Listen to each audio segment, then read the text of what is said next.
Rotorcraft 15.1 Introduction to the Gyroplane.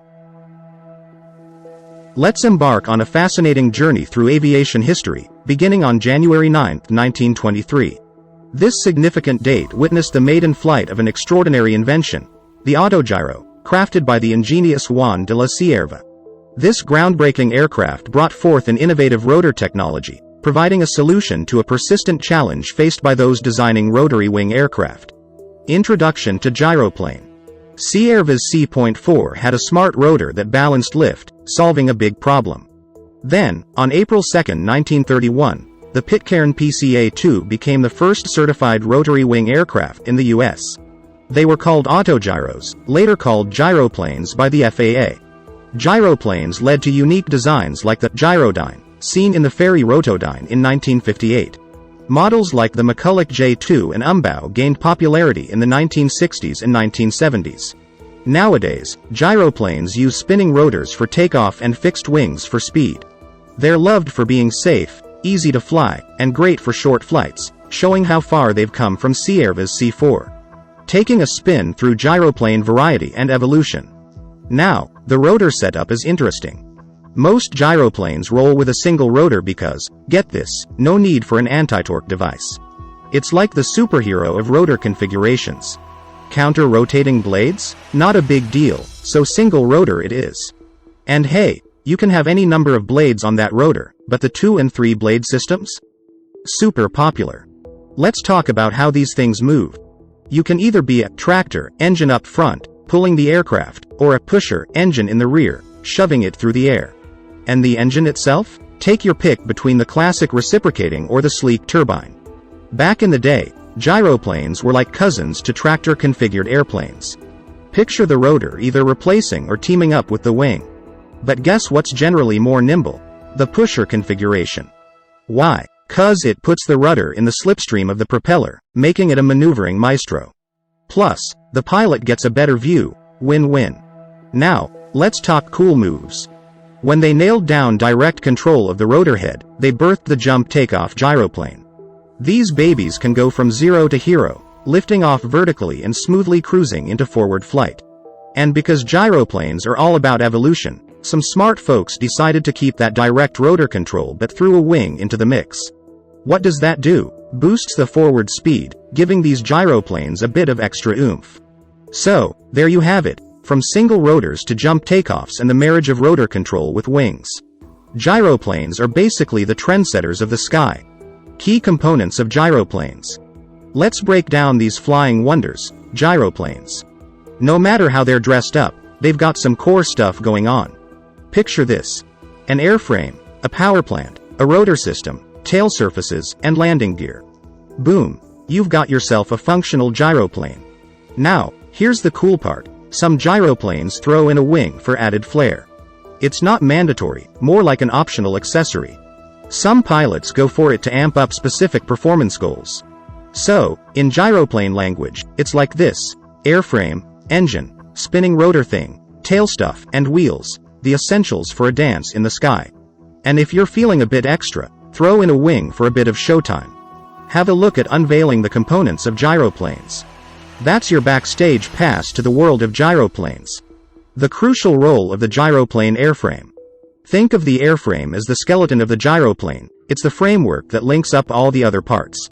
You've got options like welded tubes, sheet metal, composite materials, or just tubes bolted together. Some designers even go for a mix of these methods, keeping things interesting. When it comes to strength to weight ratios, the rock stars are carbon fiber in the classic welded tube structure. They've been around the block for years, proving they've got the chops. The power plant in gyroplanes. Let's chat about the powerhouse of gyroplanes, the power plant. It's the engine that pushes these flying wonders forward. When in the air, it does its own thing, independent of the rotor system.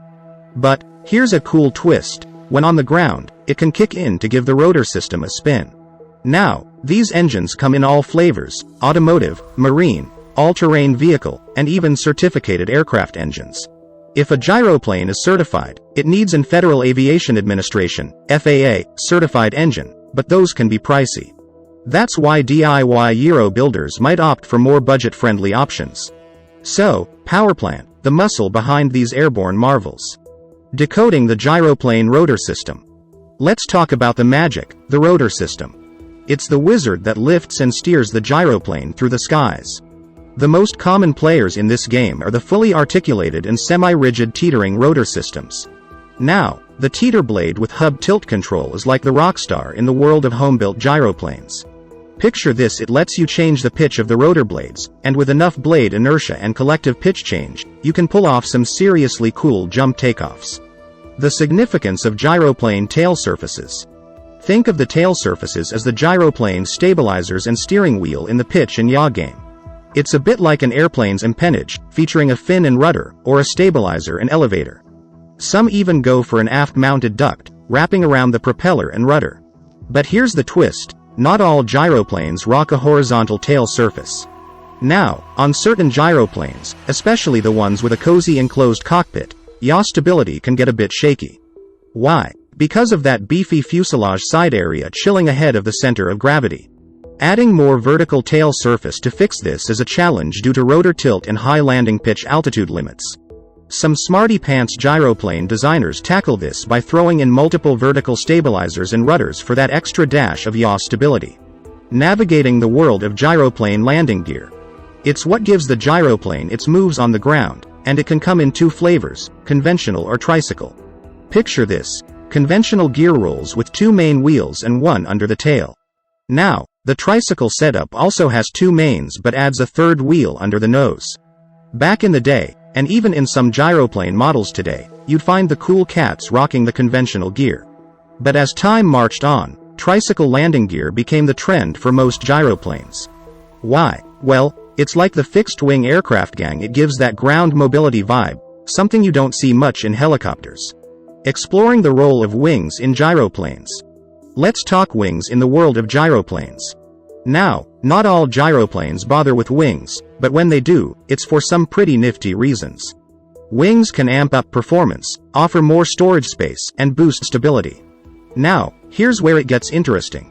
There are gyroplanes in the works with wings that can almost fully unload the rotor system. That means these wings can bear the weight of the entire aircraft. Why does that matter? Because it opens the door to rotary-wing takeoff performance combined with fixed-wing cruise speeds. It's like having the best of both flying worlds. If you click like and subscribe and leave a comment, we will provide a coupon for a free PDF download, one of 9 ebooks.